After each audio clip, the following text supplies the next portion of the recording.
بسم اللہ الرحمن الرحیم۔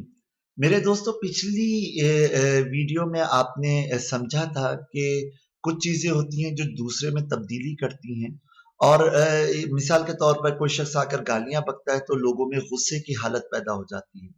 اچھا، جس میں غصے کی حالت ظاہر ہو رہی ہو وہ مورب کہلاتا ہے۔ آپ اگر غور کریں گے تو یہ تینوں غصے کی حالت میں ہیں، لیکن تینوں کے غصے کی حالت کا اظہار الگ الگ طرح ہو رہا ہے۔ اسی طرح اگر آپ غور کریں گے تو آپ کو یہ تینوں خوشی کی حالت میں ملیں گے، لیکن تینوں کی خوشی کی حالت کا اظہار الگ الگ انداز میں، الگ الگ صورتوں میں ہو رہا ہے۔ کوئی مسکرا کر، کوئی کہا مار کے ہنس رہا ہے۔ اسی طرح یہ تینوں غم کی حالت میں ہیں، لیکن ان کے غم کی حالت کا اظہار الگ الگ انداز سے، کسی کا منہ بن گیا، کسی کی آنکھیں ڈب گئیں، کوئی آنسو بہانا شروع کر دیا۔ اسی طرح عربی زبان کے اندر ہوتا ہے۔ عربی زبان کے اندر جو مورب ہوتا ہے وہ عامل کے تبدیل ہونے کی وجہ سے بدلتا ہے۔ کبھی اس کی حالت رفعی ہوتی ہے، کبھی نصبی حالت ہوتی ہے، کبھی جری حالت ہوتی ہے۔ لیکن بات یہ ہے کہ ایسا نہیں ہوتا کہ جو بھی مورب کلمہ رفعی حالت میں ہوگا تو اس کی حالت کا اظہار ایک ہی انداز سے ہو رہا ہوگا، نہیں، بلکہ اظہار الگ الگ انداز سے ہوگا۔ کسی مورب لفظ کی، کسی مورب اسم کی رفعی حالت کا اظہار پیش یعنی رفع کے ذریعے، ضمہ کے ذریعے ہوگا۔ کسی کی رفعی حالت کا اظہار الف کے ذریعے ہوگا، کسی کی رفعی حالت کا اظہار یا کے ذریعے یا واو کے ذریعے ہو رہا ہوگا۔ تو جو علامتیں ایسی آئیں کہ جن کے ذریعے سے ہم مورب کلمات کی حالتوں کو پہچان سکیں، ان کو ہم کہتے ہیں اعراب۔ ہم انہیں کہتے ہیں اعراب۔ یہ تبدیل ہوتی ہوئی نظر آتی ہیں اور اس سے ہمیں پتہ لگتا ہے کہ اس کی حالت کیا ہے، ٹھیک ہے۔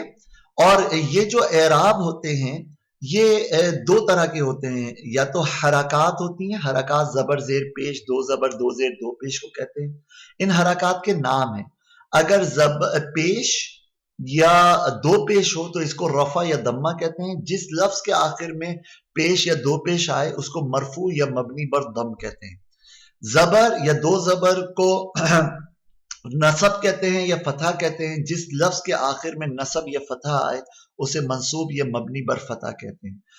زیر یا دو زیر کو جر یا کسرہ کہتے ہیں۔ جس لفظ کے آخر میں زیر کسرہ یا جر آئے اسے مجرور یا مبنی بر کسرہ کہتے ہیں۔ یہ پورا چارٹ بنا ہوا ہے، آپ دیکھیں گے تو آسانی سے انشاءاللہ کلیئر ہو جائے گا۔ تو آئیے پھر وہی دیکھتے ہیں کہ عامل کیا ہوتا ہے، اور تھوڑی سی تفصیل دیکھتے ہیں اور اس کے بعد آگے چلتے ہیں۔ عامل وہ چیز یعنی لفظ یا معنی جس کی وجہ سے مورب کا آخر تبدیل ہو جاتا ہے۔ جس کلمے کا آخر تبدیل ہو وہ کلمہ معمول کہلاتا ہے، اور اس کلمے کا آخری حرف محل اعراب کہلاتا ہے۔ جیسے ضرب زید میں ضرب عامل ہے، یہ فعل ہے، اور زید معمول ہے، فعل اپنے فاعل کو رفع دیتا ہے تو زید معمول ہو گیا۔ اس زید میں جو لفظ دال ہے، حرف دال ہے، یہ محل اعراب ہے۔ یہاں پر ہمیں پتہ لگے گا کہ علامت آ رہی ہے، کس چیز کی علامت ہے؟ جی کہا رفع کی علامت ہے، تو یہ اعراب، یہ جو پیش ہے، یہ دو پیش، اس کو ہم رفع کہیں گے اور یہ اعراب کہلائے گا۔ عامل کی دو قسمیں ہوتی ہیں، لفظی عامل یعنی جو لفظوں میں آتے ہیں، بولے جا سکتے ہیں۔ یہ تقریباً عربی میں 98 عامل ہیں۔ جیسے فعل ہے، اپنے فاعل یا نائب الفاعل کو رفع دیتا ہے، مفعول بہ، مفعول فیہ، مفعول لہ، مفعول معہ، مفعول مطلق، 5 مفعولوں کو نصب دیتا ہے۔ ان کی تفصیل انشاءاللہ آ جائے گی۔ اسی طرح معنوی عامل ہے جو لفظوں میں نہیں آتا، یہ صرف دو ہوتے ہیں۔ نمبر ایک وہ عامل جو مبتدا اور خبر کو رفع دیتا ہے، اس عامل کا نام عربوں نے ابتدا رکھا تو ہم نے بھی یہ لے لیا۔ نمبر دو وہ عامل جو فعل مضارع کو مرفوع بناتا ہے۔ دیکھیں، فعل مضارع سے پہلے حروف جوازم ہوں گے تو جزم دے دیں گے، نون اعرابی گرا دیں گے۔ حروف نواسب ہوں گے تو 5 مرفوع صیغوں کو نصب دے دیں گے، نون اعرابی گرا دیں گے۔ لیکن اگر حروف جوازم اور نواسب نہیں ہوں گے تو سوال یہ ہے کہ اس کے 5 صیغوں کو مرفوع کون کرتا ہے، اس کے 7 صیغوں کے آخر میں نون اعرابی کون لگاتا ہے؟ تو عرب لوگ بتاتے ہیں کہ یہاں پر ایک چھپا ہوا عامل ہے جو اس کو مرفوع کر دیتا ہے۔ اس عامل کا نام عربوں نے نہیں رکھا تو ہم نے بھی نہیں رکھا، بس فعل مضارع کو مرفوع کرنے والا عامل، ہم اس طرح یاد کر لیں گے۔ اب اعراب کی ڈیفینیشن آئی. اعراب وہ حرف یا حرکت جس کے ذریعے مورب کے آخر میں تبدیلی آئے. اس کی دو قسمیں ہوتی ہیں، زبر زیر پیش والے اعراب یعنی اعراب بالحرکت، اور الف واو یا والے اعراب یعنی اعراب بالحروف، حرف. اب ہم نے وہی دیکھنا ہے کہ لوگوں میں الگ الگ انداز سے تبدیلی آتی ہے. تو کس لفظ کے اندر کون سا مورب لفظ ایسا ہے کہ اس میں کس انداز میں کیا تبدیلی پیدا ہو رہی ہوتی ہے. تو دیکھیے پہلا اسم ہے مفرد منصرف صحیح.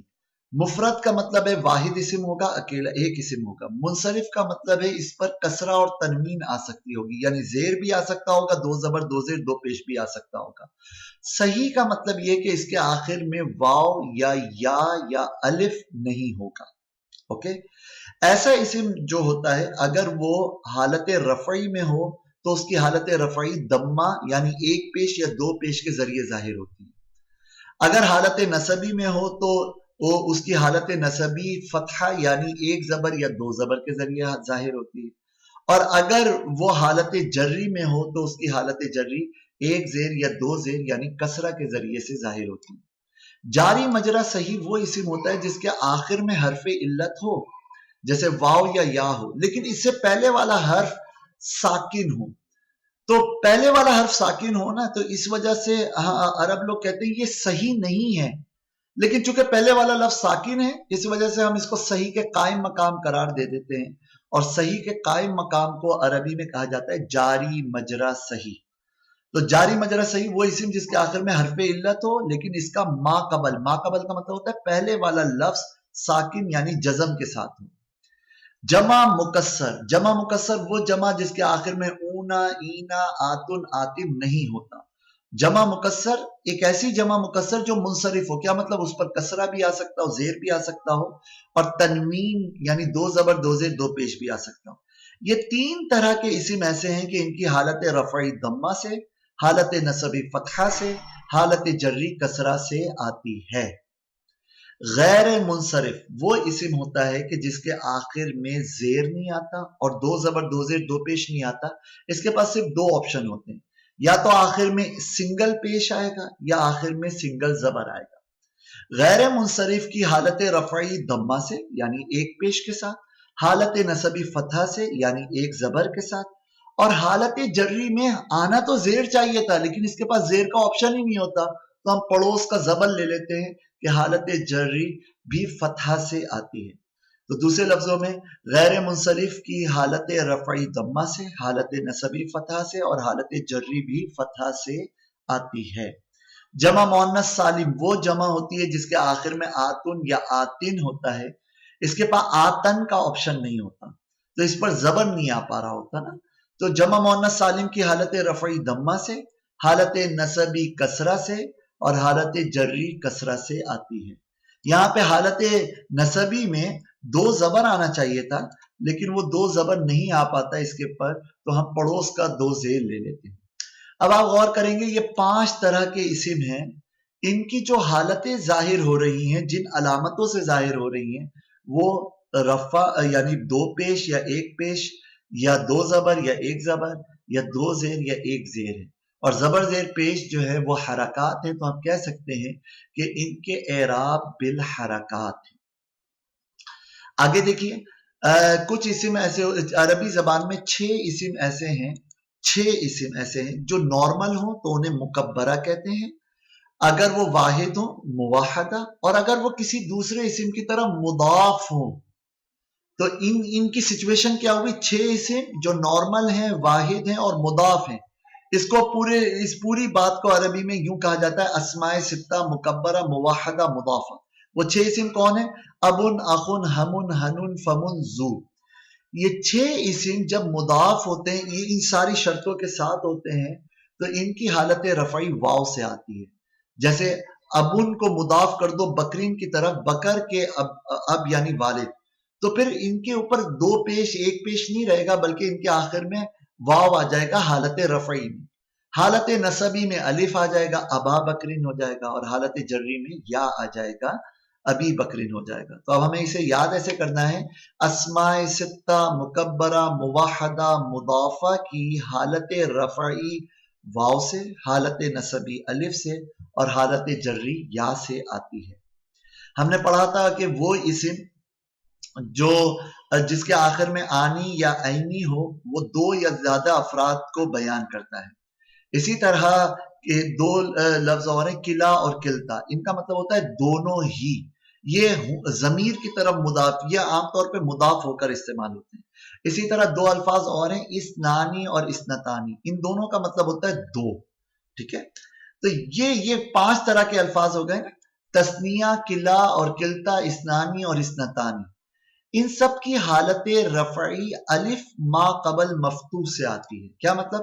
ان کی حالت رفعی میں آنی ہوتا ہے یعنی الف ہوتا ہے، اور اس سے پہلے ما قبل کہتے ہیں پہلے والے لفظ کو، اور مفتوح کہتے ہیں جس کے اوپر زبر ہو۔ تو ان کی حالت رفعی میں الف ہوتا ہے جس سے پہلے والا لفظ زبر کے ساتھ ہوتا ہے، تو الف ما قبل مفتوح کے ساتھ ہوتی ہے۔ ان کی حالت نسبی اور جری یا ساکن ما قبل مفتوح کے ساتھ ہوتی ہے۔ دیکھیے یا ساکن ہے، اس سے پہلے والے لفظ پر زبر ہے، تو آپ اس کو یاد یوں کریں گے، تسنیہ، قلعہ اور قلتا، اسنانی اور اسنتانی کی حالت رفعی الف ما قبل مفتوح، حالت نسبی اور جری یا ساکن ما قبل مفتوح کے ساتھ ہوتی ہے۔ جمع مذکر سالم وہ جمع جس کے آخر میں اونا یا اینا آ جائے، اور اولو، اولو کا مطلب ہوتا ہے والے، یہ بس ایک ہی لفظ ہے۔ اسی طرح عشرونا کہتے ہیں 20 کو، اور تسعونا 90 کو کہتے ہیں۔ تو 20، 30، 40، 50، عشرونا، ثلاثونا، اربعونا، خمسونا، ستونا، سبعونا، ثمانونا اور تسعونا۔ تو یہ ٹوٹل بنے 20 سے لے کر 90 تک کی دہائیاں۔ عربی زبان کے اندر یہ تینوں طرح کے الفاظ، جمع مذکر سالم، اولو اور عشرون سے تسعون تک کی دہائیاں، ان کی حالت رفعی واو ساکن ما قبل مضموم کے ساتھ آتی ہے۔ کیا مطلب؟ ایک واو ساکن ہوگا، اس سے پہلے والے لفظ پر پیش ہوگا، اور حالت نسبی اور جری یا ساکن ما قبل مقصور کے ساتھ آتی ہے۔ اوکے، یہ مثالیں دیکھ لیجیے۔ اب ہمیں اس کو یاد کیسے کرنا ہے؟ جمع مذکر سالم اولو عشرونا سے تسعونا تک کی دہائیوں کی حالت رفعی واو ساکن ما قبل مضموم اور حالت نسبی اور جری یا ساکن ما قبل مکسور سے آتی ہے۔ اب آپ نے اس کہانی میں یہاں تک اگر آپ غور کریں تو اسماء ستہ مکبرہ، تثنیہ اور جمع مذکر سالم، ان تمام کی حالت رفعی نسبی اور جری زبر زیر پیش کے ذریعے سے نہیں بلکہ الف واو یا یعنی حروف کے ذریعے سے ظاہر ہو رہی ہے، تو ہم کہیں گے کہ ان کے اعراب بالحروف ہیں، حروف کے ذریعے سے ان کے اعراب سامنے آ رہے ہیں۔ تیسرا آئیے اسم مقصور۔ اسم مقصور وہ اسم ہوتا ہے جس کے آخر میں الف لازمی ہو، جیسے موسیٰ، عیسیٰ، ٹھیک ہے، کمثرہ یا الفتح۔ الف لازمی کا مطلب یہ کہ آخر میں چھوٹی یہ ہوگی جس پہ کھڑا زبر ہوگا، یہ جو کھڑا زبر ہوتا ہے اس کو الف لازمی کہا جاتا ہے، ٹھیک ہے۔ یہ جب رفع دینے والا عامل آئے گا نا تو ان کی حالت رفعی بنے گی، نصب دینے والا عامل آئے گا تو ان کی حالت نصبی بنے گی، جر دینے والا عامل آئے گا تو ان کی حالت جری بن جائے گی۔ لیکن بات یہ کہ اس اسم نے برقع پہنا ہوا ہوتا ہے، کالا چشمہ پہنا ہوا ہوتا ہے، لہٰذا اس کی حالت ظاہر نہیں ہوتی، اس کے اندر جو پیش ہوتا ہے وہ چھپا ہوا ہوتا ہے، اس میں جو زبر ہوتا ہے وہ چھپا ہوا ہوتا ہے، اس میں جو زیر ہوتا ہے وہ چھپا ہوا ہوتا ہے، لہذا اس میں مقصور کی حالت رفعی تقدیر دمہ، تقدیر کہتے ہیں چھپا ہوا ہونے کو، تو دمہ یعنی پیش کے چھپا ہوا ہونے کے ساتھ، حالت نسبی تقدیر فتح اور حالت جری تقدیر کسرہ کے ساتھ آتی ہے۔ اسی طرح کوئی سا بھی اسم اگر یا ضمیر متکلم کی طرف مضاف ہو جائے تو اس کی حالت رفعی بھی تقدیر دمہ، حالت نسبی تقدیر فتح اور حالت جری تقدیر کسرہ کے ساتھ آتی ہے۔ تو خلاصہ یہ نکلا کہ اسم مقصور کی حالت رفعی تقدیر دمہ، حالت نسبی تقدیر فتح اور حالت جری تقدیر کسرہ کے ساتھ آتی ہے۔ یہی معاملہ یا ضمیر متکلم کی طرف مضاف اسم کا ہے، اس کی تفصیلات ہم نے کلاس میں ڈسکس کر لی تھی۔ یہاں پہ ایک چیز یاد رکھیے گا کہ یہ جو اس میں مقصور ہوتا ہے نا، اگر یہ غیر منصرف ہے یا اس سے پہلے الف لام ہے تو تینوں حالتوں میں اس کے آخر میں وہ جو الف لازمی ہے وہ برقرار رہے گا، اور اگر یہ غیر منصرف بھی نہیں ہے اور یہ الف لام کے ساتھ بھی نہیں ہے تو ایسی صورت میں آخر کا الف گر جائے گا اور تینوں حالتوں میں دو زبر آ جائے گا. یعنی ایک زبر تو تا کا اپنا زبر ہے اور ایک زبر وہ جو الف گرنے والا ہے اس کا زبر ہے، یعنی تنوین کا زبر آ جائے گا. دوسرے لفظوں میں وہ نون ساکن والا زبر آ جائے گا. تو یوں کر کے وہ آخر کا جو الف ہے وہ گر جائے گا. تو دیکھیں انہوں نے تینوں صورتوں میں کہا کہ الف لام کے ساتھ ہو تو الفتح الفتح الفتح، الف لام کے بغیر ہو تو الف گر گیا تو فتن فتن فتن. اوکے. اب یہاں پہ دیکھیے کچھ لوگ ہوتے ہیں نا جو شرعی پردہ کرتے ہیں تو ہمیشہ ہی برقعے میں ہوتی ہیں، تو وہ جو ہمیشہ برقعے میں ہو نا وہ ہے اس میں مقصور اور یا ضمیر متکلم کی طرف مضاف ہونے والے اسم. لیکن کچھ اسم ایسے ہوتے ہیں جو کبھی برقع کچھ خواتین ہوتی ہیں نا جو کبھی برقع پہن لیتی ہیں کبھی برقع نہیں پہنتی. ان میں سے ایک ہے اسم منقوص. اسم منقوص وہ اسم ہوتا ہے جس کے آخر میں یا لازمی طور پر ہو. جب یہ حالت رفعی یا حالت جری میں آتا ہے نا تو برقع پہن لیتا ہے، اور جب یہ حالت نصبی میں ہوتا ہے نا تو یہ برقع اتار دیتا ہے. نتیجتاً اس کی حالت نصبی جو ہے وہ لفظوں میں زبر یعنی ایک زبر یا دو زبر کے ساتھ ظاہر ہو جاتی ہے، لیکن حالت رفعی اور جری کے اندر لفظوں میں نہ پیش ظاہر ہوتا ہے اور نہ ہی لفظوں میں زیر ظاہر ہوتا ہے. اوکے. تو اس میں منقوص کی حالت رفعی تقدیر دمہ، حالت نصبی فتح لفظ اور حالت جری تقدیر کسرہ کے ساتھ ہوتی ہے. اب اگر دیکھیے جمع مذکر سالم، جمع مذکر سالم جس کے آخر میں اونا اینا ہوتا ہے، یہ اگر مضاف ہو تو یہ یاد رکھیے گا تثنیہ اور جمع مذکر سالم جب بھی مضاف ہوں گے تو ان کا نون گر جائے گا. یہ نون اعرابی ہوتا ہے، یہ مضاف ہونے کی حالت میں گر جاتا ہے. بات یہ ہے کہ جب ان کے آخر میں یا ضمیر متکلم آتی ہے تو وہ جو واو ہوتی ہے نا حالت رفعی جمع مذکر سالم کی حالت رفعی واو ما قبل مضموم سے آتی ہے، وہ واو گر جاتی ہے اور یا میں بدل جاتی ہے اور اس سے پہلے زیر آ جاتا ہے. تو حالت رفعی میں یہ مسلمویا کے بجائے مسلمیہ پڑھا جاتا ہے، تو اس وقت اس کی واو چھپی ہوئی ہوتی ہے. گویا کہ ہم کہہ سکتے ہیں کہ یا ضمیر متکلم کی طرف مضاف اسم جمع مذکر سالم کی حالت رفعی تقدیر واو کے ساتھ ہوتی ہے. باقی حالت نصبی اور جری کے اندر یا ذکر کیا ہوا ہوتا ہے، ایک ضمیر متکلم کی یا ہوتی ہے اور ایک اس کی اپنی اعراب والی یا ہوتی ہے، اور وہ دو یا کو بیان کرنے کے لیے عربی میں تشدید لگا دیتے ہیں. تو حالت نصبی اور جری میں تو یہ اوکے رہتا ہے، لیکن حالت رفعی کے اندر اس کی واو یا سے بدل چکی ہوتی ہے. تو یہ ٹوٹل اعراب کس کس طرح ظاہر ہوں گے، اس کی صورتیں کیا کیا ہوں گی، ان صورتوں کے اعتبار سے یہ 16 قسم مورب اسم کی بنتی ہیں. اسی کو یہ جو صورت ہوتی ہے نا عربی میں صورت کو کہتے ہیں وجہ، اور بہت ساری صورتیں ہوتی ہیں تو اسے کہتے ہیں وجوہ. تو آپ کہہ سکتے ہو کہ وجوہ اعراب، وجوہ اعراب کے اعتبار سے اسم مورب کی 16 قسمیں ہیں. اب یہ 16 قسمیں آپ نے یاد کرنی ہے. یقین کیجئے عربی زبان میں یہ والا سبق ریڑھ کی ہڈی کی حیثیت رکھتا ہے. اس کو ضرور توجہ دیجئے، اس پر بہت محنت کیجئے. السلام علیکم ورحمۃ اللہ.